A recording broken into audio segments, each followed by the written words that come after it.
Welcome back to the Daily Dribble podcast, guys. As always, I'm your host, Nick Zammit. We're thrilled to be back for the second episode of Season 6. Now, we are just over a week into the NBA 2024-2025 season. So I'm going to go through a little bit of a segment today called It's Only 1 Week, But... And I'm going to pose a couple of situations or scenarios that have arisen across the last week of action that have caught my eye and just kind of delve into them a little bit. It'll make sense shortly when I get into it. But before we do that, though, I just want to share a little bit of love to both Stadium Scene and The Cover.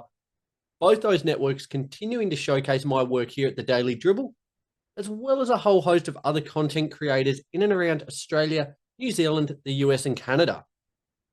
Very, very appreciative for all their continued hard work and support of me. It really does mean a lot. Likewise to all of you who joined me for the first episode of the new season last week. I really appreciate all your thoughts and feedback. I think you were all just as excited as I was to have basketball back. It was certainly a very, very long off season, but we got there. We got there in one piece. So I certainly appreciate you all tuning in to that one. Okay, let's get into some very quick odds and ends, and it's going to focus primarily on the injury bug that has hit the league early. Now, it started with Dejounte Murray, the new acquisition for the Pelicans there. He suffered a fractured left hand. Now, he's set for an extended spell on the sidelines, played his debut game, posted 14 points, 10 assists, and 8 rebounds in that victory over the Bulls last week. Really looked like the piece that the Pelicans were missing. Fitted in seamlessly, having a tremendous game. But yeah, that's how it goes, isn't it? It was horribly bad luck for both the Pelicans and Murray there. The only, I guess, silver lining is that it's happened early in the season. There's plenty of time for him to get back fit and healthy, integrated into the squad. As there, I still think one of the front runners in the West. It's been a somewhat slow start for the team. But I think once he comes back into the fold, they'll really they'll hit their straps. James Wiseman of the Pacers suffered a torn left Achilles tendon. Now, he's since undergone successful surgery on that one, but it just continues a horrible run of injuries for him. He was the number 2 pick in the 2020 draft, and as I said, has really struggled to actually stay on the court. Across the last couple of regular seasons, since he came in from the draft there, 2020, he's played 39 games, 45 games, 63 games, and now 1 game across those 4 regular seasons. Set to miss the remainder of this year. It's a terribly big blow for him as a player. He's really suffering a lot of setbacks, but he's got a tremendous mindset on him. Already reports have come out that he's just busting his backside to get back onto the court and actually show us what he's capable of. Like we've seen very brief flashes, primarily there with the Warriors, a little bit with Detroit last season. But I dare say we have not seen his best ball yet. So hopefully we can see him back fit and healthy next season. Speedy recovery there to Wiseman. Another young gun that is going to be out for the rest of the season is Utah Jazz young gun Taylor Hendricks. Now, he's going to miss the rest of the season after suffering a fractured right fibula and dislocated ankle. This one happened on Tuesday versus the Mavs. It was a non-contact injury in the third quarter. And I dare say a lot of you, if you follow ESPN or any of those sorts of pages, it was going around quite a lot across social media on Tuesday. And it was... if you get squirmy with things like that, this is probably not one you want to see. He completely folded back on him. His leg was just dangling all over the place. A really, really horrible injury to a guy, that had a pretty solid rookie campaign. He averaged 7.5 points, 4.5 rebounds. He'd moved into the starting lineup, and he'd really, from all reports, put in huge strides to become significantly stronger in the offseason. And that was showing. He looked physically mature now, ready to really assert himself in the league. But, a horrible injury there. Wish him a healthy and speedy recovery. He's going to certainly be a big piece of their plans moving forward as the Jazz look to completely rebuild. He's a guy that they'll certainly want to be a part of that. So, yeah, here's to a speedy recovery there. As I said, one of the more gruesome injuries I've seen in recent times. And finally, Warriors star Steph Curry has suffered a left perennial strain and will be reevaluated on Friday. It's likely to be longer. Now, I actually had to research this one. I wasn't familiar with it, but it's something, it occurs in the tendons that run along the outside of your ankle and foot. Now, it's usually due to overexertion, typically heals within a few weeks if you take conservative treatment to really rest it up, and things of the kind, really just kind of minimize being on it. Certainly hoping that's as long as it is. He started the season phenomenally well, and the Warriors have probably been over so far this season. I know a lot of people, and myself included, probably didn't quite give them the respect they deserve. But, yeah, a huge part of their success is having Curry in the wings. Fingers crossed it's only a couple of weeks at absolute max, but certainly not a great start for Steph there. And, I think was it last week or the week prior, he was probably one of my dark horse picks for MVP. Big blow for the Warriors there. Guys, their recaps are very quick odds and ends, primarily focused on injuries that have occurred over the last week or so. You never like to see them. They are unfortunately part of sport, but hopefully not too many more over the next week or two. Before we push ahead, I just want to go to a couple of quick words from my new sponsor, Kamikaze Energy.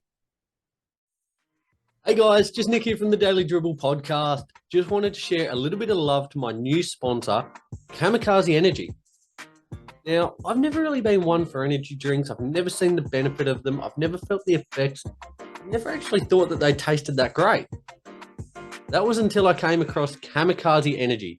Now, these guys are providing me a fantastic source of hydration, as well as vitamins B3, B6, and B12, as well as all your key essential amino acids.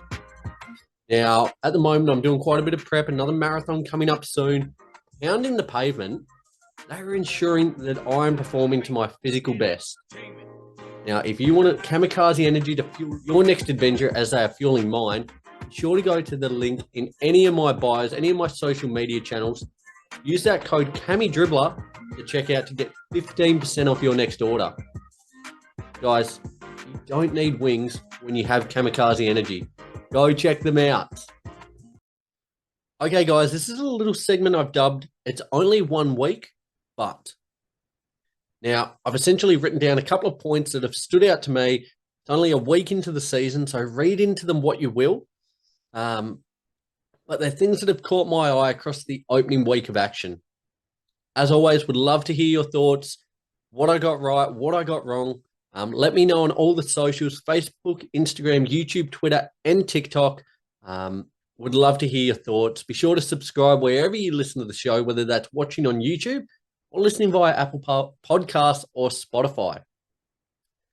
Also, if you are a TikTok user, you might have noticed recently I've been going on TikTok live quite a lot more lately. More often than not, trying to, at the end of each day, do a bit of a recap of all the results, some of the key storylines and performances from the day of action. So if you're not already, be sure to follow the TikTok there. Get to see more of this mug. Okay, the first point that stood out to me was that Buddy Hield needs far more talk for Sixth Man of the Year consideration. Now, across his opening 3 games, he averaged 19 points, 5 rebounds, and 3 assists, whilst going at 52% from 3. Now, that is just incredible. Due to injuries, he had to start versus the Pelicans on Wednesday. In that game, mind you, he had 28 points and went 7 of 11 from 3, 63.5%. But those opening 3 games off the bench, incredible stuff. I certainly think I don't see a world in which he doesn't continue to cook. Probably not quite to that level. I certainly don't expect him to shoot 52% from 3 across the season. But he's a really good chance to be a Sixth Man of the Year winner. All the talk's been on Naz Reid, Dante DiVincenzo, the pair from the Wolves there, Malik Monk. This guy should be right up there with all of them.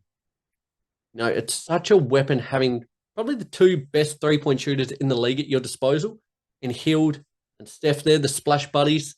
It's been a seamless fit, I think, into the Bay Area for Buddy. As I said, 19, 5, and 3 off the bench in your opening 3 games. Wowee, that is really setting the pace. And the Warriors look so much more potent, I think, with having a guy like that off the bench. I think it really speaks to the fact they need to get Steph back from that injury that I mentioned a moment ago as soon as possible, and just enable Buddy to come off the bench once again and keep firing. That being said, 28 points, 7 of 11 from 3 when you're starting. Not a bad effort either. So loving what I'm seeing there for Buddy. I think as the season goes on, that chatter will continue to mount. But across the first week, that's certainly something that has stood out to me. Secondly, are the Atlanta Hawks better or worse with Trae as the number 1 guy unopposed? Now, over the last couple of seasons, we've kind of seen him as the 1A and Dejounte Murray as the 1B. That's kind of their type of setup. 2 really strong ball-handling players. Trae's undoubtedly one of the most gifted playmakers and scorers in the league. And in terms of box scores, he's had some big games to start the season. Now, in their opening game win versus the Nets, he had 30 points, 5 rebounds, 12 assists, went 14 of 16 from the free throw line. Their second game versus the Hornets in a win there as well, he had 38 points, 8 rebounds, 10 assists, and 4 steals. In a loss versus the Thunder, 24 points, 8 assists, had 10 turnovers though. And then in their loss the other day versus the Wizards, he had 14 points, 8 rebounds, 13 assists, went 2 of 15 from the field, and had 6 turnovers.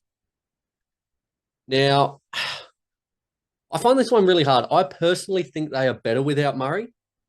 I think he's better as the number 1 guy. When he's handling the ball, he's making things happen. He's, as I said, one of the most gifted playmakers and scorers in the league. He's a dual threat on that front, but he really needs to iron out the turnovers in his game. 16 across 2 games is almost what you'd expect from the team as a whole. I think as the season goes on, there's work to do there. He's going to be the primary ball handler. It's good to see Jalen Johnson starting to build into the season. Each game that goes by, he's looking more competent and capable. If he can kind of take a little bit more of the load off of Trae, I think that would be beneficial. But yeah, that being said, I think having just Trae as that number 1 superstar, I think it's going to bode better for the Hawks than what it did with the Dejounte Murray experiment. Would love to hear your thoughts on that one. Do you think Trae's a player that can lead a team himself and have role players around him, like competent role players? Or do you think he needs that another star, like another Dejounte Murray-esque player? Interesting little thought. The third point that has stood out to me, across it's only 1 week, but this has stood out to me thus far. The bad teams in the league aren't actually going to be that bad this season. Now, teams like Brooklyn, teams like the Wizards, Portland Trailblazers, Utah, they've all had some really competitive games and moments so far. And as I said, I know it's only a week in, they are bound to drop off. Yet all of them have enough to like about them that they could upset, most teams on any given night. It's really been surprising, some of the results that have played out so far. And I think even in the latter stages of the season, some of these teams that are lower in both conferences down the standings could well spoil other teams' hopes of making the play-in or playoffs. It's really exciting. No game actually feels like it's a given at the moment. There's certainly a lot of intrigue, and I know Utah have had a couple of injuries. They're certainly going to be pushing for the Cooper Flag sweepstakes. Other teams as well, they're going to drop off pretty quickly, I think. But across the first week, I've really enjoyed seeing some of these teams where there were very little expectations. They've performed admirably. So, yeah, really enjoying it. It makes the league such a better product, knowing that all these teams are not going to get blown out night in and night out. Portland in particular, I've really liked what I've seen from them. I think Jeremy Grant had a tremendous start to the season. Simon's playing well. Ayton, Scoot Henderson second year off the bench. He's really stepping up as well. So great to see that too. Okay, and finally, are people, and certainly myself included, have we been higher on the Pacers than what we should be? Now, in their opening game, they beat Detroit 115 to 109. It's a game they really should have lost, I think. A big last quarter there saved them. They then proceeded that to get slapped by the Knicks 123 to 98. A game in which Halliburton had 0 points and went 0 of 8 from the field. They lost in OT against the depleted 76ers 118 to 115. Before then going down to the Magic 119 to 115. Banchero dropping 50 on their head. You know, this opening week, it has not filled me with confidence at all for the Pacers. As I said, they're probably a team I've been a little bit too high on, and many other pundits out there alike. But with how many dangerous teams there are currently in the East, are they still a threat?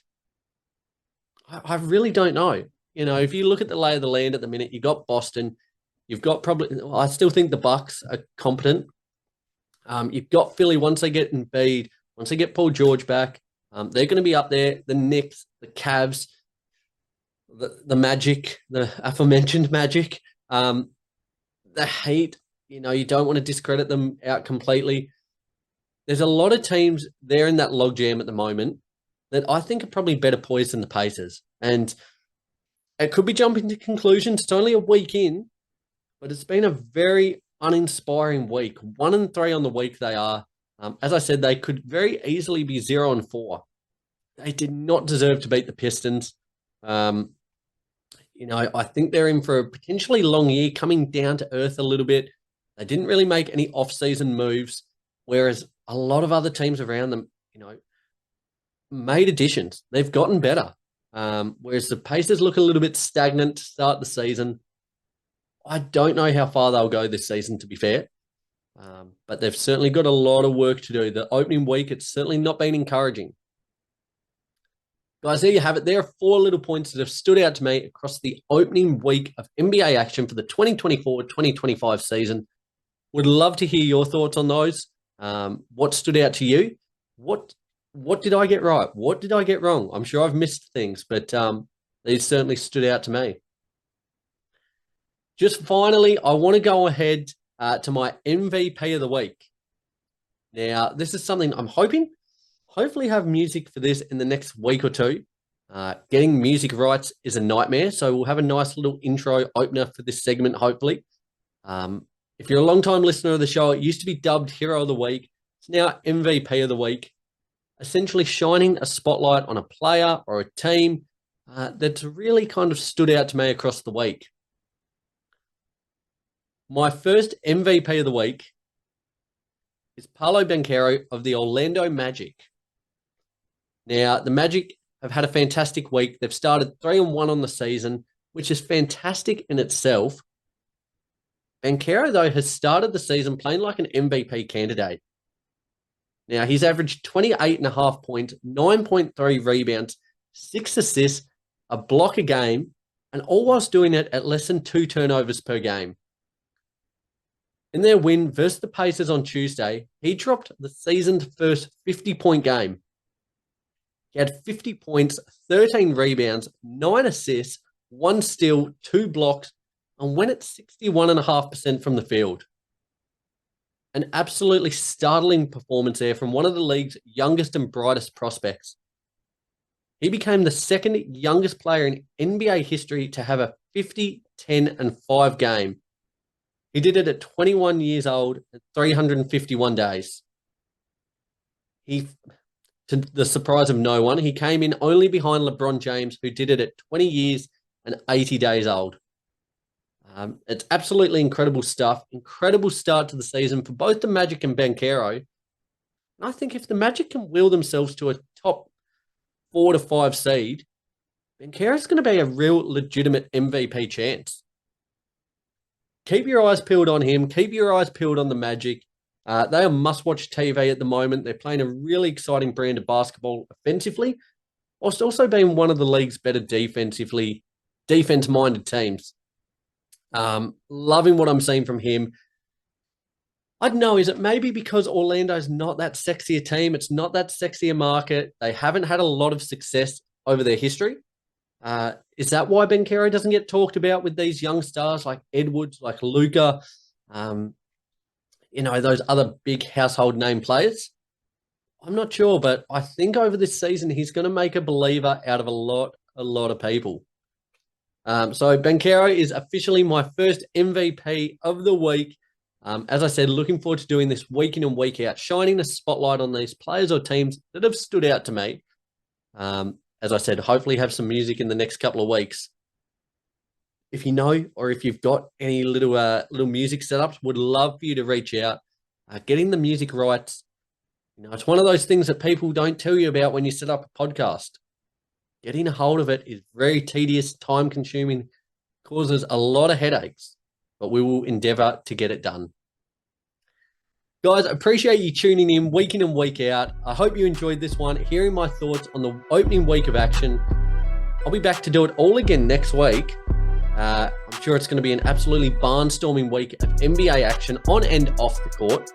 So be sure to subscribe wherever you listen to the show, Apple Podcasts, Spotify, or watching this one on YouTube to get the latest episodes as soon as they drop. I'm going to leave it at that, guys. Till next week, have a fantastic week. Enjoy having basketball back in our lives once again. And I can't wait to speak to you again very soon. Till then, remember, be good or be good at it. See you guys.